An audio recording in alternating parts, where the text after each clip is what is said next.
Hello friends, welcome to my channel easy maths. आज हम लोग क्लास 9th की एनसीईआरटी मैथ्स की बुक सॉल्व करना स्टार्ट करेंगे।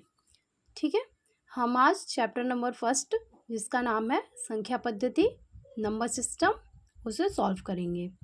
उसके लिए पहले मैं आपको उसके थोड़े से बेसिक कॉन्सेप्ट क्लियर करूँगी, फिर हम एक्सरसाइज, उसके बाद हम एग्जाम्पल करेंगे और फिर हम एक्सरसाइज 1.1 के क्वेश्चंस सॉल्व करेंगे। ठीक है, तो हम शुरू करते हैं।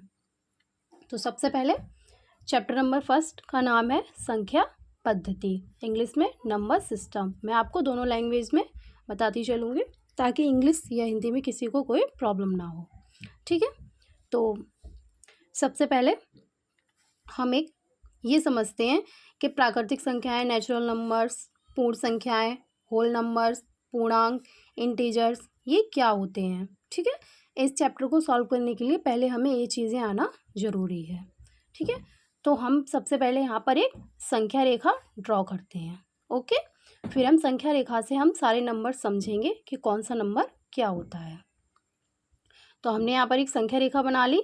तो संख्या रेखा आप सभी को बनाना आता होगा। सीधी एक लाइन खींचते हैं, संख्या रेखा मतलब नंबर लाइन। ठीक है, उसमें जो मिड पॉइंट होता है वहाँ पर हम लिखते हैं 0। ठीक है, मिड पॉइंट पर हमने लिखा है यहाँ पर 0। 0 के बाद इधर साइड होता है 1 2 3 4 5 6 7 8 9, जहाँ तक हम आगे लिख सकते हैं इनफाइनाइट तक। ठीक है, और 0 का जो लेफ्ट साइड होता है उधर होता है माइनस के नंबर्स, -1 -2 -3 -4 -5 -6, जहाँ तक हम लिख सकते हैं। ठीक है, तो हमने इतना पहले जान लिया। अब हम पढ़ते हैं प्राकृतिक संख्याएं। प्राकृतिक संख्याएं या प्राकृत संख्याएं, इनको इंग्लिश में कहते हैं नेचुरल नंबर्स। ठीक है, प्राकृतिक संख्याएं होती हैं 1 2 3 4 5 6 7 8 9 10, जहाँ तक हम जितना आगे तक जा सकते हैं अनंत तक। ठीक है, लास्ट नंबर हम नहीं लिख सकते क्योंकि किसी भी नंबर से हम आगे जाएंगे तो दूसरा नंबर, उससे आगे तीसरा नंबर आता जाएगा। ठीक है, तो जैसे हमारी ये नंबर लाइन है तो नंबर लाइन पे हमने 0 को छोड़ दिया। ठीक है, 0 से हम राइट साइड में हमने 1 से शुरू किया, तो 1 2 3 4 5 6। ओके, राइट साइड में हम 0 छोड़ के 1 से स्टार्ट करेंगे तो वो हो गई हमारी प्राकृतिक संख्याएं या नेचुरल नंबर्स। ओके, सबसे छोटा नेचुरल नंबर 1 और सबसे बड़ा नेचुरल नंबर हम नहीं बता सकते। ठीक है, नेक्स्ट अब हम पढ़ते हैं पूर्ण संख्याएं या होल नंबर्स। पूर्ण संख्याएं क्या होती हैं? अभी हमने प्राकृतिक संख्याएं पढ़ी थी, तो हमने 1 से स्टार्ट किया था। अब हम क्या करेंगे कि 1 के साथ जो 0 हमारा पीछे रह गया उसे भी हम साथ में ले लेंगे आगे। ओके, सिर्फ हमें इतना अंतर करना है कि 1 के साथ हम 0 भी ले लेंगे। तो 0 हमने आगे लिख लिया, तो हम लिखेंगे 0 1 2 3 4 5 6 7 8 9 10। ओके, जहाँ तक हम लिख सकते हैं। तो ये हमारी संख्याएं हो जाएंगी पूर्ण संख्याएं। ओके, जब हमने 1 से स्टार्ट करा तो प्राकृतिक संख्याएं, और जब हमने 0 से स्टार्ट कर दिया तो वो पूर्ण संख्याएं बन गई। ओके, सिर्फ इतना सा डिफरेंस होता है। उसके बाद अब हम पढ़ेंगे पूर्णांक। पूर्णांक मतलब इंटीजर्स। अब देखिए पूर्णांक क्या होता है। अभी हमने नंबर लाइन ड्रॉ की थी, तो हमने नंबर लाइन पे 0 जब हमने 1 से लिया तो वो नेचुरल नंबर्स हो गए। जब हमने 0 को भी शामिल कर लिया आगे तो वो पूर्ण संख्याएं हो गई, होल नंबर्स। अब हम क्या करेंगे, इधर जो माइनस वाले नंबर्स रह गए इनको भी हम शामिल कर लेंगे। -3 -2 -1 0 +1 +2, इस तरह से माइनस के कितने भी नंबर और प्लस के भी और 0 भी। ओके, तो इन सबको मिलाकर हम क्या कहेंगे, पूर्णांक। ओके, पूर्णांक मतलब पूरा अंक है, चाहे वो प्लस का है या माइनस का है, इस बात से कोई इफेक्ट नहीं पड़ता। ठीक है, अब आगे हम देखते हैं, एक हमारा रह गया परिमेय संख्याएं। परिमेय संख्याएं क्या होती हैं? ओके, तो देखिए परिमेय संख्याएं मतलब रेशनल नंबर्स। रेशनल नंबर्स क्या होता है, जैसे हमने 0 से 1 किया, अब 0 से 1 के बीच में कुछ छोटे छोटे नंबर्स होते हैं, जैसे 1/4 1/2 1/3 1/7, ऐसे 1 और 2 के बीच बहुत सारे नंबर्स हो सकते हैं। इधर माइनस वाले नंबर्स में 0 से -1 के बीच -1/3 -1/4, इधर -2/3। ओके, तो ये जो हमारे जो नंबर्स रह गए, जो ये 1/3 1 अपॉन आधे आधे नंबर्स, जो ऐसे नंबर्स हमारे रह गए, इनको हम कहते हैं परिमेय संख्याएं। ठीक है, तो देखिए परिमेय संख्या है रेशनल नंबर्स। रेशनल नंबर्स क्या होते हैं? 1/2, 1/4, 3/4, -1/3, -1/8, -2/5, टू मतलब 2000, 5/2006, ये सब इनको हम क्या कहेंगे? Rational numbers. ओके। और रेशनल नंबर्स प्लस भी हो सकते हैं, माइनस भी हो सकते हैं। ठीक है। तो परिमेय संख्या की हम एक परिभाषा होती है। परिमेय संख्या को P/Q के रूप में लिखते हैं, जहाँ Q is not equal to 0, मतलब Q का जो मान होगा वो 0 नहीं होगा। ये होता है निशान नॉट इक्वल टू। ठीक है। तो इस बात से क्या मतलब है कि Q 0 के बराबर नहीं होगा। जैसे हमने एक परिमेय संख्या ले ली 5/7, ठीक है। तो ऊपर वाला नंबर होता है हमारा P अंश और नीचे वाला नंबर होता है हमारा Q। ओके। तो परिमेय संख्या वो होती है जिसे हम P/Q के रूप में लिख सकते हैं। ओके। तो अगर हमें 0 नहीं लेना है, अगर हमने Q 0 ले लिया तो क्या होगा? देखिए जैसे हमने लिख दिया 5/0, ठीक है। तो यहाँ पर P हो गया 5 और Q हो गया 0। पर अगर हम Q 0 लिखते हैं तो इसकी वैल्यू कितनी आ जाती है? इनफाइनाइट। ओके। ये नंबर हमारा ख़त्म हो जाता है, इसीलिए हम इस चीज़ को नहीं लिख सकते। ठीक है। Q की जगह हमें 1 2 3 4 5 6 7 8 -1 -2 कोई भी नंबर हो सकता है, लेकिन Q की जगह 0 नहीं हो सकता। ओके। देखिए जैसे हम समझते हैं, जैसे हमें कोई नंबर दिया है 3। ओके। अब हमसे पूछा है कि 3 को परिमेय संख्या के रूप में लिखिए। हमसे अगर ये कहा जाए कि 3 को परिमेय संख्या के रूप में लिखिए, तो हम कैसे लिखेंगे? 3 की जगह हम क्या लिख देंगे? 3/1, क्योंकि अगर हम 1 से 3 में डिवाइड करेंगे तो आंसर हमारे कितना आना है? 3। ओके। तो ये हो जाएगा हमारा P और ये हो जाएगा Q। ओके। अगर हमसे पूछा जाए कि क्या 3 एक परिमेय संख्या है?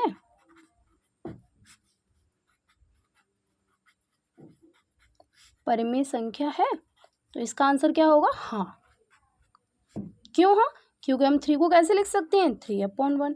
ऐसे हमसे अगर पूछा होगा क्या 25 एक परिमेय संख्या है, तो हाँ है, क्योंकि हम 25 को क्या लिख सकते हैं? /1। ठीक है। लेकिन अपॉन में हम 0 कभी नहीं लिखेंगे। ओके। अब हम आगे देखते हैं थोड़े से एग्जाम्पल्स। तो हम अब एग्जाम्पल सॉल्व करते हैं। आपकी बुक में पहला एग्जाम्पल दिया है, एग्जाम्पल फर्स्ट। इसमें हमें सत्य या असत्य कथन बताना है। ये बताना है सही कौन सा है और गलत कौन सा है। तो हमें पहला एक स्टेटमेंट दिया है, प्रत्येक पूर्ण संख्या एक प्राकृतिक संख्या होती है, मतलब every whole number is a natural number. ये हमें बताना है कि सही है या गलत है। तो ये असत्य है, क्योंकि 0 एक पूर्ण संख्या है, प्राकृत नहीं। तो देखिए अब मैं आपको समझाती हूँ कि ये गलत क्यों है। देखिए हमसे कहा है कि प्रत्येक पूर्ण संख्या एक प्राकृतिक संख्या होती है। तो हमने पढ़ा था कि पूर्ण संख्या ओके, पूर्ण संख्या मतलब क्या होता है? Whole number. ठीक है। पूर्ण संख्या हमने स्टार्ट की थी 0 1 2 3। ठीक है। आगे हम जहाँ तक लिख सकते हैं। और दूसरा हमने एक पढ़ा था प्राकृतिक संख्या।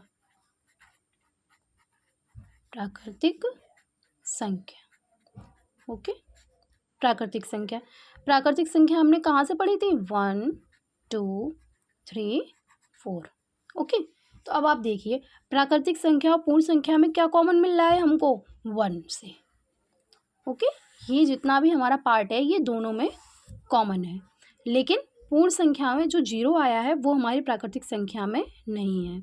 तो इसका मतलब क्या है कि प्रत्येक प्राकृतिक संख्या एक पूर्ण संख्या है, क्योंकि 1 से जो स्टार्ट हो रहा है और पूर्ण संख्या में सारा 1 से स्टार्ट हो रहा है, तो वो चीज़ सही है। लेकिन प्रत्येक पूर्ण संख्या एक प्राकृतिक संख्या नहीं है, क्योंकि पूर्ण संख्या में 0 ऐसा है जो प्राकृतिक में नहीं आ रहा है। ओके। तो अगर हमसे ये पूछा जाए कि प्रत्येक प्राकृतिक संख्या एक पूर्ण संख्या है, तो हाँ है, लेकिन प्रत्येक पूर्ण संख्या एक प्राकृतिक संख्या नहीं है, क्योंकि पूर्ण संख्या में एक 0 एक ऐसा है जो प्राकृतिक में नहीं आता है। ठीक है। तो पहला आपको ये क्लियर हो गया होगा। अब मैं दूसरा स्टेटमेंट बताती हूँ। देखिए दूसरा, देखिए प्रत्येक पूर्णांक एक परिमेय संख्या होती है। प्रत्येक पूर्णांक एक परिमेय संख्या होती है। तो ये हमारा सही कथन है, क्योंकि प्रत्येक पूर्णांक m को m/1 के रूप में लिखा जा सकता है। तो देखिए ये सही है। कैसे सही है? देखिए, प्रत्येक पूर्णांक एक परिमेय संख्या होती है। मैंने एक पूर्णांक ले लिया, पूरा नंबर जैसे मैंने ले लिया 12।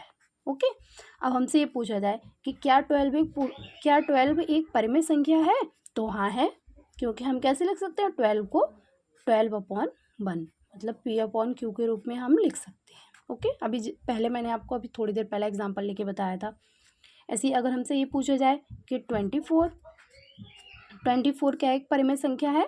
हाँ है, क्योंकि 24 को हम 24/1 लिख सकते हैं। ओके, तो इस तरह मतलब प्रत्येक पूर्णांक मतलब कोई भी हमें एक नंबर दे दिया जाए तो हम उसे अपॉन 1 बना के उसको परिमेय संख्या बना सकते हैं। ठीक है, अगला बताते हैं। देखिए आगे, देखिए तीसरा हमारा स्टेटमेंट है, प्रत्येक परिमेय संख्या एक पूर्णांक होती है। ये बताना है कि सही है कि गलत है। तो ये क्या है? गलत है।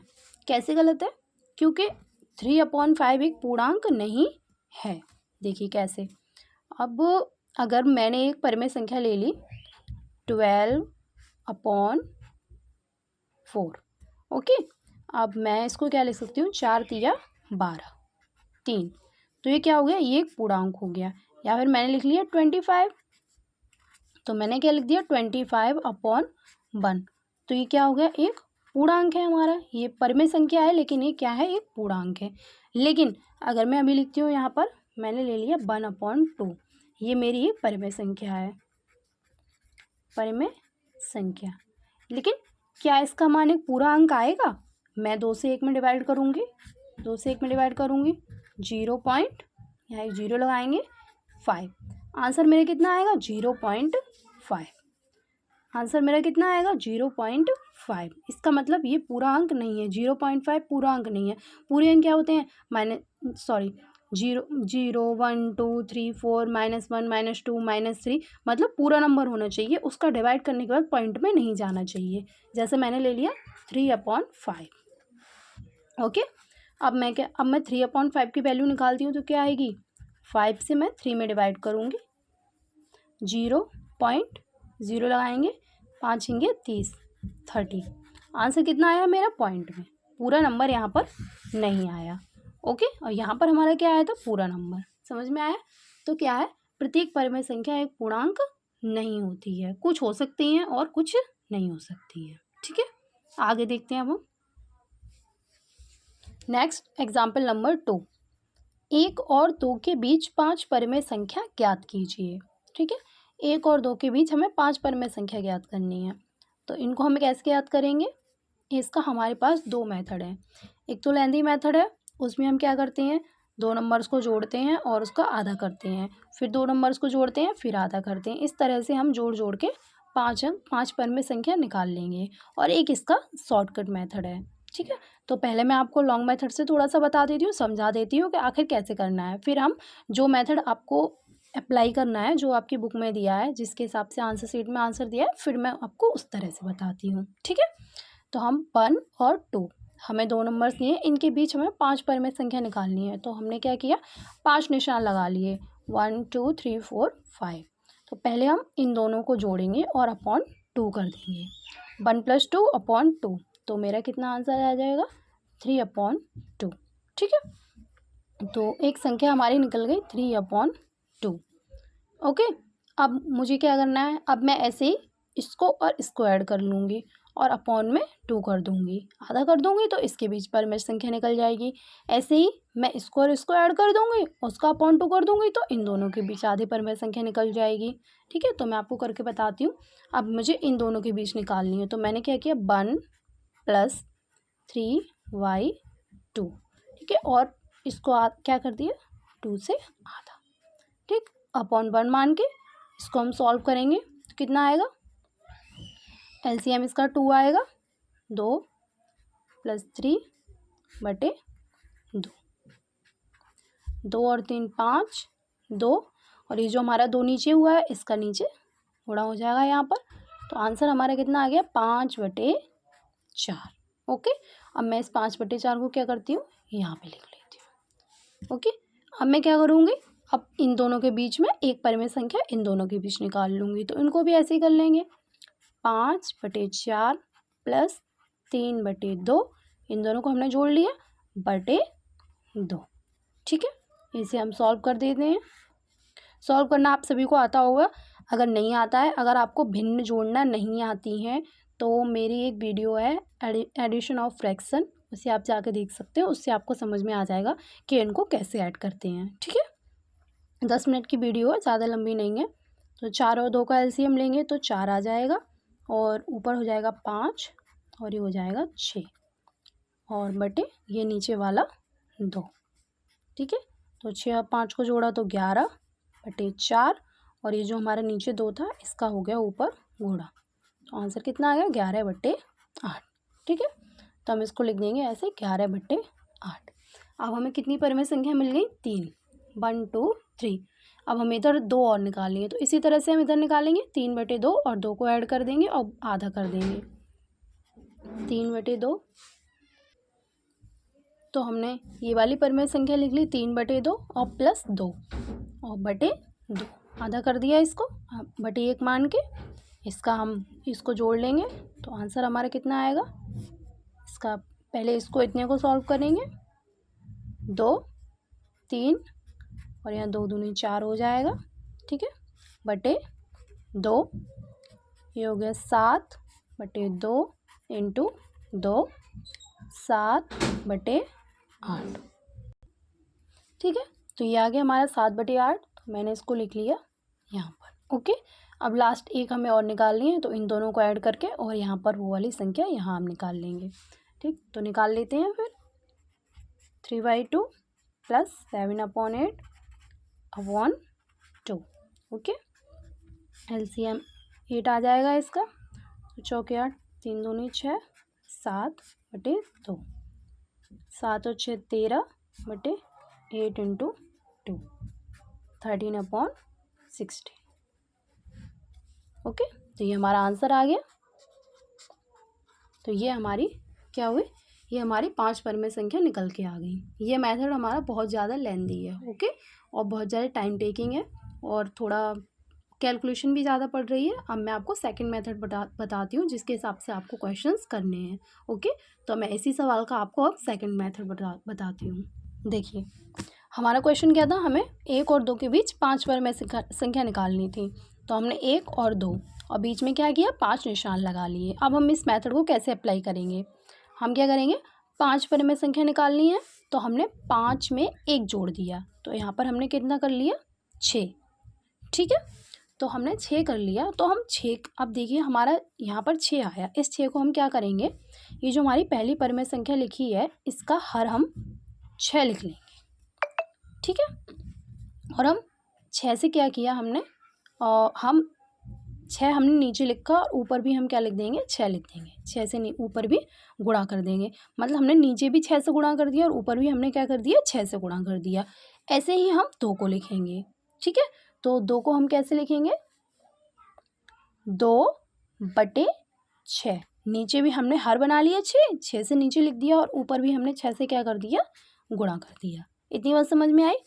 हमने 5 + 1 6 कर दिया, और 6 हमने नीचे भी लिख दिया, और 6 का हमने ऊपर भी गुणा कर दिया। इसी तरह से हमने इधर भी 6 नीचे लिख दिया और 6 का ऊपर भी गुणा कर दिया। तो देखिए, अब हम इसका गुणा करके लिखते हैं, तो ये हो जाएगा 6 एकम 6/6। ठीक है, अब इसको 6 से 6 काट के 1 नहीं लिखना है, ठीक है, वरना ऊपर का ही आ जाएगा, फिर हमारा 6 करने का कोई मतलब ही नहीं रहेगा। इसी तरह से हम इधर करेंगे, तो इधर क्या हो जाएगा, 2 × 6 = 12/6। अब देखिए, ये आ गया 6/6 और ये आ गया 12/6, दोनों में नीचे 6 है। अब हमें 5 परिमेय संख्या निकालनी है, तो हम क्या करेंगे, 1 2 3 4 5।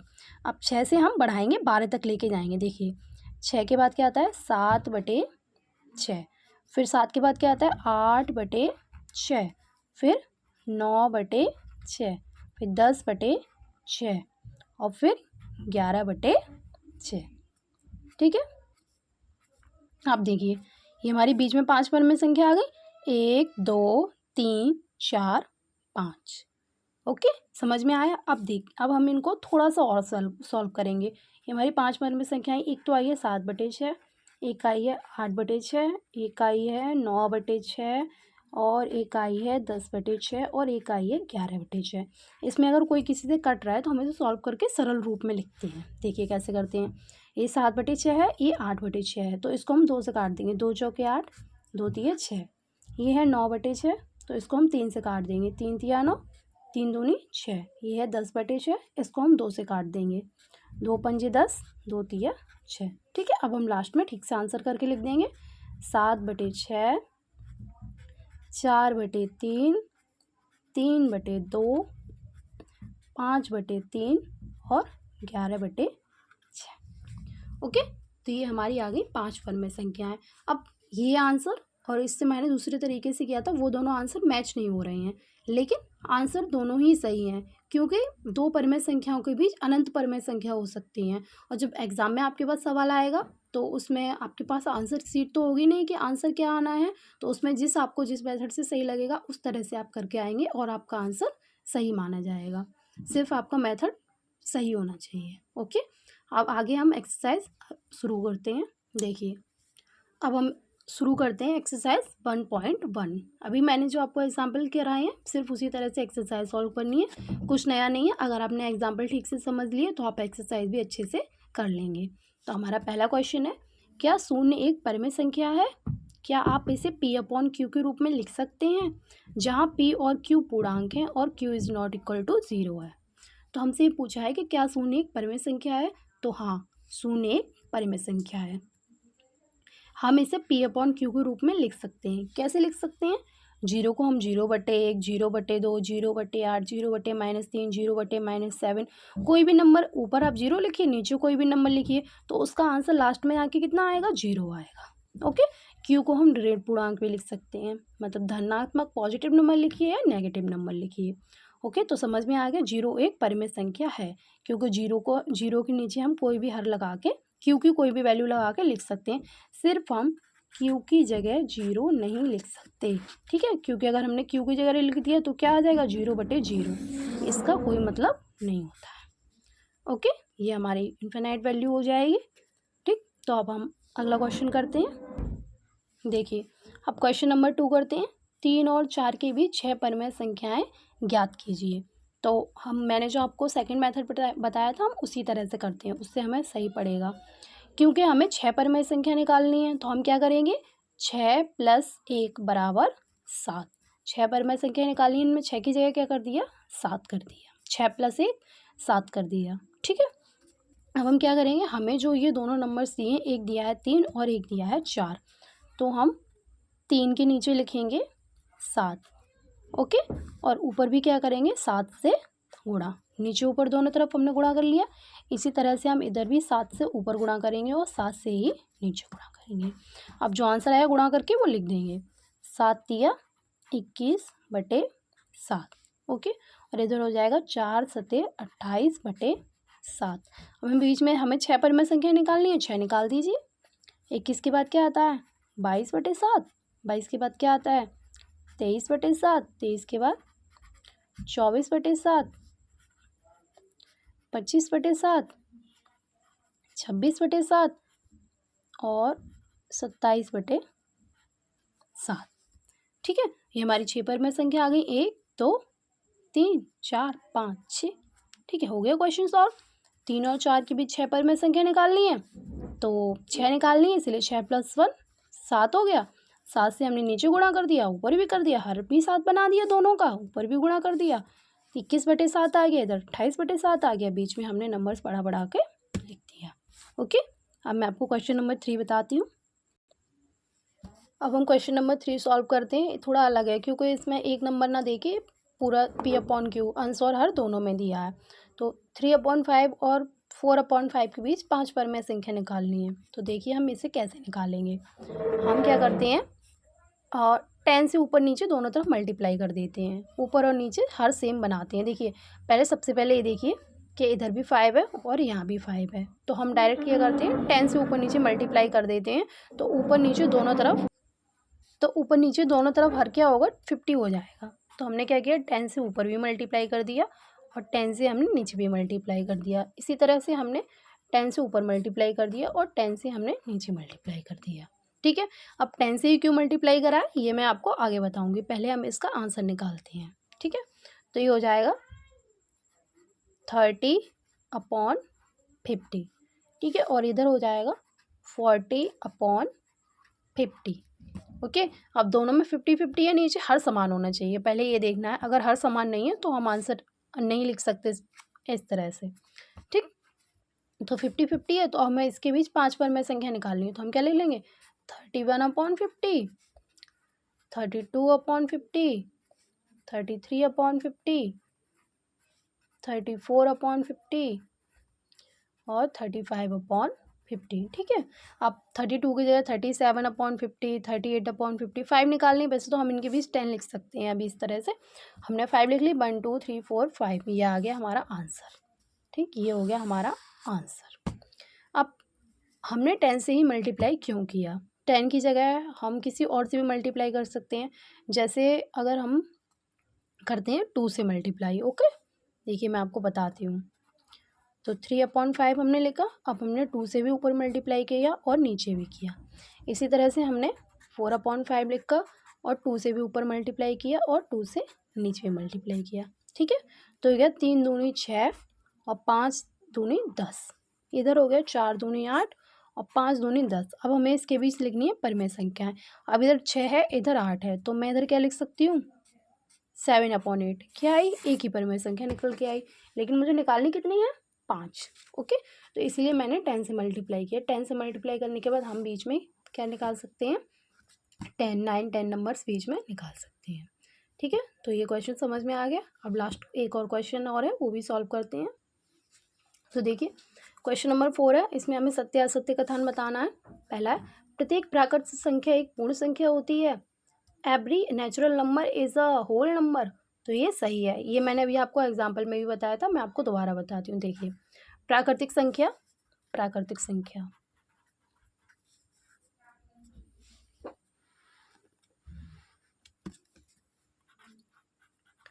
प्राकृतिक संख्या, प्राकृतिक संख्या हमारी कहाँ से स्टार्ट होती है 1 से, 1 2 3 4 एंड सो ऑन, कहीं तक भी हम लिख सकते हैं। और दूसरा हमारा है पूर्ण संख्या, पूर्ण संख्या, पूर्ण संख्या हमारी कहाँ से स्टार्ट होती है 0 से, 0 1 2 3 4 5। अब देखिए, ये देखिए इतनी चीज़ हमारी क्या आ रही है सेम आ रही है। ये प्राकृतिक संख्याओं में भी है और पूर्ण संख्याओं में है, मतलब सारी प्राकृतिक संख्याएं पूर्ण संख्या के अंदर आ रही हैं। ठीक है, तो हमें क्वेश्चन में भी यही दिया है कि प्राकृतिक संख्या एक पूर्ण संख्या होती है प्रत्येक, तो ये सही है। ओके, और एग्जाम्पल में इसका जस्ट उल्टा था, वो क्या था कि प्रत्येक पूर्ण संख्या एक प्राकृतिक संख्या होती है, तो वो हमारा गलत था, क्योंकि पूर्ण संख्या में 0 है जो प्राकृतिक में नहीं आ रहा है। ठीक है, नेक्स्ट हम क्या करते हैं सेकंड वाला देखते हैं। देखिए प्रत्येक पूर्णांक एक पूर्ण संख्या होती है, प्रत्येक पूर्णांक एक पूर्ण संख्या होती है, ये हमें बताना है कि ये सही है या गलत है। तो ये गलत है, क्यों गलत है अब देखिए मैं आपको समझाती हूँ। पूर्णांक हमने पढ़े थे, पूर्णांक, पूर्णांक मीन्स इंटीजर, इंटीजर। पूर्णांक में क्या होते हैं माइनस के नंबर आते हैं, 0 भी आता है, -3 -5 0 +3 +8। ओके, मतलब पूर्णांक में माइनस प्लस के नंबर सारे आते हैं। ओके, माइनस भी आता है, प्लस भी आता है, 0 भी आता है। लेकिन पूर्ण संख्या, अब पूर्ण संख्या हमने पढ़ी थी, पूर्ण संख्या क्या होती है, पूर्ण संख्या कहाँ से शुरू होते हैं 0 से, 0 1 2 3 4। तो देखिए 0 के बाद ये जो प्लस के नंबर्स आएंगे वो तो दोनों में कॉमन आएंगे, लेकिन जो माइनस के नंबर्स हैं वो पूर्ण संख्या में नहीं आ रही हैं, क्योंकि पूर्ण संख्या हमारी 0 से स्टार्ट होती हैं और प्लस की तरफ चलती हैं, उसमें माइनस की संख्या नहीं आती। तो इसीलिए हमारा ये वाला स्टेटमेंट गलत है कि प्रत्येक पूर्णांक एक पूर्ण संख्या होती है, ये सही नहीं है। ओके, ठीक, इन क्वेश्चंस को आप जब भी सॉल्व करते हैं जब आपको पूर्णांक, पूर्ण संख्या, प्राकृतिक संख्या, परिमेय संख्या के बारे में पूरी नॉलेज होगी। ठीक है, आप पहले उनको अच्छे से समझ लीजिए, उसके बाद इन क्वेश्चन को आसानी से आप सॉल्व कर सकते हैं। अब देखिए लास्ट स्टेटमेंट एक और है, प्रत्येक परमेय संख्या एक पूर्ण संख्या होती है। हमें ये बताना है कि प्रत्येक परमेय संख्या एक पूर्ण संख्या होती है, तो ये भी गलत है। कैसे गलत है? क्योंकि देखिए हमने एक परमेय संख्या ली 12/4, ठीक है, ये हमारी परमेय संख्या है, ये हमारी P/Q के रूप में लिखी है। लेकिन अगर मैं इसे सॉल्व करूँ तो कितना आएगा? 4 तिया 12, आंसर कितना आ गया? 3। तो ये क्या आ गई? एक पूर्ण संख्या आ गई। ओके, लेकिन अब मैंने लिया 1/2, ये हमारी परिमेय संख्या तो है, P/Q के रूप में है, लेकिन अगर मैं इसे सॉल्व करूँ 2 से, अगर मैं 1 में डिवाइड करूँ तो कितना आएगा? 0.5। तो क्या ये पूर्ण संख्या आई? नहीं आई, क्योंकि पॉइंट वाले नंबर पूर्ण संख्या नहीं होते हैं, वो आधे अधूरे नंबर होते हैं। इसी तरह से ये वाला देखिए, इसको हम क्या लिख सकते हैं? 2 में 18। तो ये हमारी क्या आ गई? पूर्ण संख्या आ गई, पूर्ण संख्या। लेकिन ये 5/2, इसको हम सॉल्व करेंगे तो आंसर कितना आएगा? 2.5। तो एक पूर्ण संख्या नहीं है, पूर्ण संख्या नहीं है, ठीक है। तो ये आंसर आया 2.5, तो ये भी एक पूर्ण संख्या नहीं है। तो मतलब परिमेय संख्या तो ये सब है, लेकिन प्रत्येक परिमेय संख्या एक पूर्ण संख्या नहीं है। ओके, तो यहाँ पर मैंने आपका बेसिक कॉन्सेप्ट क्लियर करा दिया, एग्जाम्पल्स भी करा दिया आपके एनसीईआरटी बुक में जो दिए हुए हैं, और आपकी एक्सरसाइज 1.1 में जितने भी क्वेश्चंस दिए हुए थे वो भी मैंने सारे सॉल्व करा दिए। आई होप आपको सब कुछ अच्छे से समझ में आया होगा। अगर आपको सब कुछ अच्छे से समझ में आया हो तो प्लीज़ मेरी वीडियो को लाइक करें, मेरे चैनल को सब्सक्राइब करें। Thanks for watching. और अगर आपको कोई भी क्वेरी हो तो आप मुझे कमेंट करें, मैं आपके कमेंट को पढ़ूंगी और उसका आंसर देने की कोशिश करूँगी। Okay, thank you for watching. Bye bye.